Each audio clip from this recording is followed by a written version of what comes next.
طبعا اليوم راح نسوي مسقعه. بالبدايه عندي هنا طاوه انزل بيها زيت ونقلي البوتيتا.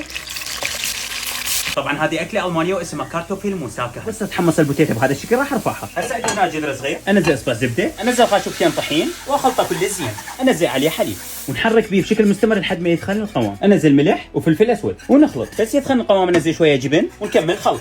وبس يطلع بهذا الشكل راح نطفي. شوفوا اكو مكون كلش مهم وهو صفار البيض، يعطي نكهه كلش طيبه للبشاميل. انزله واخلطه كله زين، نحطه على جهه. طاوه البوتيتا نحمس بصل، بعدها انزل لحم مفروم وهم نحمسه. هسه انزل خاشوقات معجون بالنص واحمسها كل زين، وبعدها نخلطها. وعندي هنا ملح وفلفل اسود وبابريكا وانزلهم، واخر شيء شويه صوص الثوم. هسه عندي هنا بايركس اصف بيه بوتيتا، انزل اللحم واوزعه، انزل عليه شويه بشاميل وانزل صف ثاني مال بوتيتا، بعدها ترسها بشاميل واخر شيء جبنه، وبعدها ادخلها الفرن من فوق ومن جوا لحد ما تستوي.